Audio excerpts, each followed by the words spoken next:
rupanya media itu memperhatikan ya, Bung Rocky, kebiasaan dari Pak Jokowi.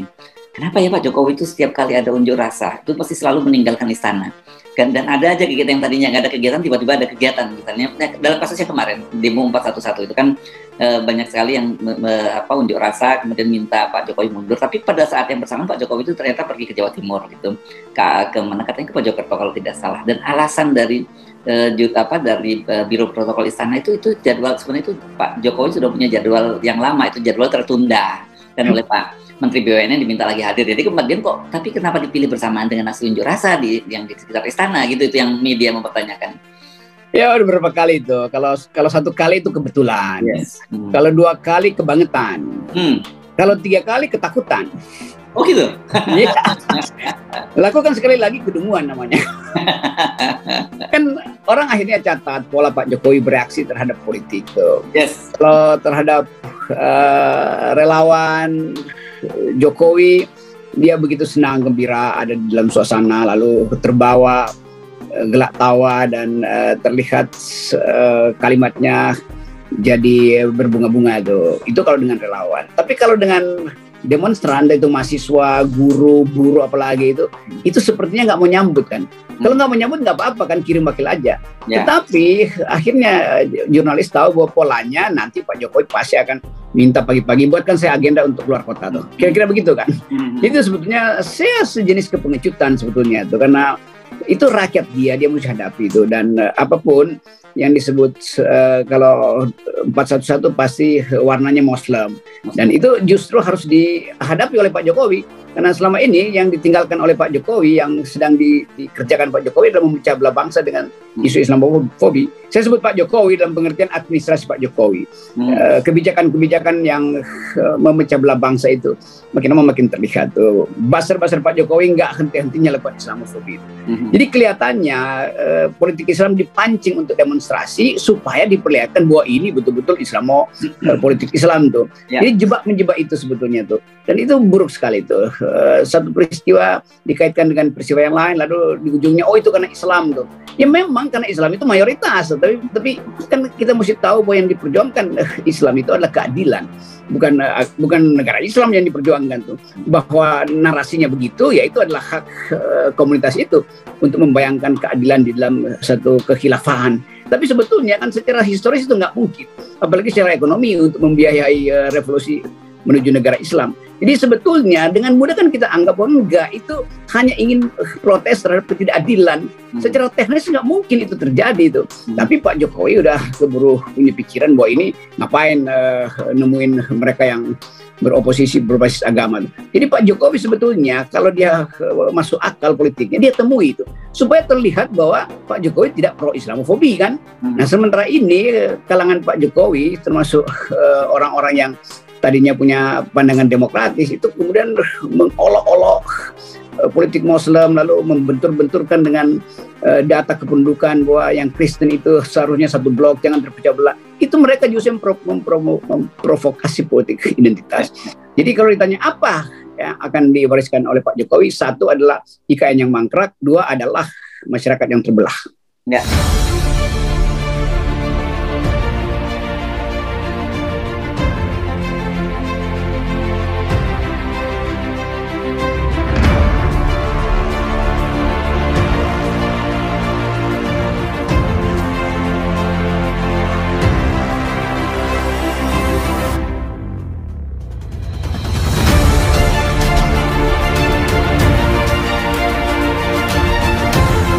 Bismillahirrahmanirrahim. Assalamualaikum warahmatullahi wabarakatuh.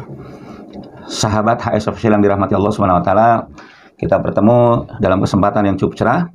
Seperti biasa, kita akan membahas topik-topik yang aktual, yang hangat, ya, yang kekinian juga masih viral. Saya sedikit ingin membahas tentang aksi dari 411 yang kemarin baru berlangsung pada hari Jumat yang lalu. Aksi ini dalam pengamatan kami ini sangat sukses ya. Pertama, acaranya dari awal sampai akhir itu sangat lancar. Walaupun pada sore harinya diguyur hujan, tapi ini tidak mengurangi semangat dari peserta aksi sampai akhirnya ditutup dengan sholat maghrib berjamaah di tempatnya. Jadi acara sangat lancar dari awal sampai akhir ya. Kemudian yang kedua, pesertanya juga sangat banyak ya. Ini ribuan dari berbagai macam ormas ya, termasuk dari berbagai macam pelosok ya, bukan saja di Jakarta tapi juga di kota-kota yang lain. Kemudian yang ketiga, ya, ini juga saya lihat aksi ini ya, ini memiliki tuntutan yang sangat jelas ya, yaitu setelah pada aksi-aksi sebelumnya tuntutan itu tidak pernah didengarkan oleh rezim ya. Di antaranya adalah turunkan BBM tidak didengarkan ya, stop tenaga Cina ya, juga tidak didengarkan, stop hutang juga tidak didengarkan. Jadi sepertinya memang rejim Jokowi ini sudah buta tuli ya, buta tuli dan sudah mati rasa ya, dan sudah tidak punya rasa malu lagi. Jadi mengabaikan semua tuntutan.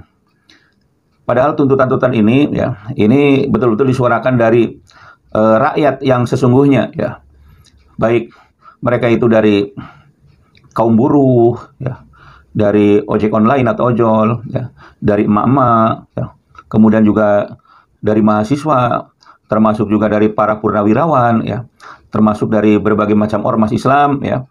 Ini sepertinya tidak pernah didengarkan, gitu, sepertinya. Jadi rejim ini merasa tidak perlu, ya, tidak perlu untuk sharing, untuk tidak perlu ada kontribusi dari rakyat, ya. Jadi mereka bisa berjalan sendiri. Ini luar biasa rejim yang sekarang ini. Jadi sahabat sekalian, di antara tuntutan yang disampaikan pada aksi kemarin itu adalah tuntutan Jokowi mundur. Nah, kenapa? Ini sudah tidak ada perbaikan lagi, tidak ada kebaikan lagi ya bagi bangsa Indonesia. Jadi dari semua sektor ini di negeri ini sudah hancur ya, sudah rusak, amburadul semuanya itu. Apapun juga itu ya. Dari mulai kedaulatan negara itu sangat terancam ya. Terutama dengan banyaknya TKA Cina yang diduga itu mereka itu banyak adalah para tentara ya. Jadi banyak wilayah ini yang sudah tidak bisa dimasuki oleh pribumi. Jadi ada beberapa daerah, beberapa wilayah itu ya, yang itu mereka itu sudah Cina sudah menguasai ya. Dan ternyata itu TKA Cina itu terus datang berbondong-bondong ya, tidak bisa di stop. Dan mereka ini betul-betul ingin menguasai. Jadi di mana di situ ada proyek-proyek Cina, maka pribumi itu menjadi terlantarkan, pribumi itu menjadi terpinggirkan. Ya. Nah ini apabila tidak di stop, ya, ini sangat berbahaya. Mungkin kejadiannya seperti yang di Singapura. Dulu Singapura ini adalah milik pribumi, ya. Bahkan dulu perdana menterinya adalah orang Padang, orang Melayu, ya. Tapi sekarang, ya, Cina itu sudah menguasai Singapura sehingga masyarakat pribumi selalu menjadi masyarakat kelas bawah, ya. Mereka menjadi banyak orang yang meminta-minta seperti itu, ya. Ini apabila ya, pemerintah Indonesia ini tidak sadar, ya, membiarkan TK-TK Cina ini sangat berbahaya. Kedepannya itu orang-orang pribumi disingkirkan sehingga menjadi masyarakat kelas bawah. Nah, demikian juga dalam masalah hukum, ya, penegakan hukum ini sudah kacau, ya.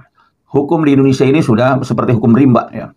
Semua penegakan hukum di Indonesia itu sudah tidak berfungsi lagi. Hukum hanya menjadi alat kekuasaan saja, ya. Apalagi kepolisian sekarang sudah banyak terbongkar, ya. Ternyata di dalamnya itu penuh dengan kebobrokan, mafia, ya, dan berbagai macam kejahatan yang luar biasa jahatnya itu, ya. Jadi bagaimana membenahi semua ini? Ya, maka tidak ada lain kecuali memang harus ganti rejim dulu itu. Belum lagi masalah-masalah lain, ya. Masalah ekonomi, ya, yang terus terpuruk. Demikian juga masalah-masalah kesejahteraan rakyat yang makin lama itu ini semakin sengsara dan semakin menderita. Pada prinsipnya sebenarnya ya tuntutan dari aksi 411 ini adalah sesuatu yang sangat rasional, ya, bukan sesuatu yang ngawur seperti yang disampaikan oleh KSP atau staf presiden, ya, tuntutan.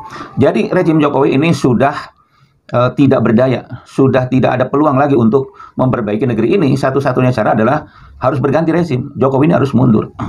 Namun demikian yang disayangkan, ya, Jokowi ini setiap ada aksi ternyata dia sengaja kabur, ya. Jadi ini sepertinya sudah masuk rekor muri nih, ya, yang seorang presiden yang ketika demo itu terus-terusan kabur ini masuk rekor muri ini ya. Ya, mungkin alasannya ya tadi ada unsur-unsur mengabaikan berbagai macam tuntutan ya. Tidak mau dengar tuntutan-tuntutan itu atau bahkan justru merasa takut, tidak tahu ya. Ini kenapa setiap ada demo itu justru ngacir kabur ya. Tujuannya ya bisa dicari-cari semacam itu. Nah, ini presiden yang sebenarnya penakut ya. Presiden yang tidak bertanggung jawab, presiden yang tidak mau menghadapi rakyatnya sendiri ya. Ini kalau misalnya rakyat tidak mengadu, tidak mengeluh ke presiden, mau ke siapa lagi seperti itu ya. Jadi memang sudah saatnya lah Jokowi ini untuk menghentikan ya, kepemimpinannya ya. Saatnya Jokowi untuk mundur ya. Maka insya Allah negara ini akan maju ya. Apabila Jokowi mundur, maka negara akan maju. Kalau Jokowi tetap bertahan, negara itu akan makin terpuruk, negara akan makin hancur ya. Jadi pilihannya dua saja ya. Kalau Jokowi tetap bertahan, maka negara ini akan makin terpuruk. Maka kalau Jokowi mundur, maka negara ini akan maju ya. Mudah-mudahan ada solusi bagi bangsa ini, bagi negara ini ya. Tapi semuanya kita kembalikan kepada kekuatan dan kekuasaan Allah ya. Allah menyatakan ya, wa makaru wa makarullah wallahu khairul makirin ya. Orang-orang kafir, orang-orang yang dolim ya, mereka membuat siasat ya, membuat makar, membuat tipu daya, tapi ingat Allah juga membuat tipu daya. Dan apabila tipu daya Allah itu sudah berlaku, sudah berjalan, maka yang menang pasti tipu daya Allah. Kita harapkan mudah-mudahan dengan adanya kezaliman yang sudah melampaui batas ini akan datang pertolongan Allah, itu datang makar Allah sehingga akan menghentikan semua kezaliman kejahatan. Kita tunggu saja, kita berharap mudah-mudahan kita segera mendapat pertolongan Allah SWT. Terima kasih atas perhatian sahabat sekalian. Kita bertemu di lain kesempatan dengan topik-topik yang lebih aktual, lebih menarik lagi. Terima kasih. Assalamualaikum warahmatullahi wabarakatuh.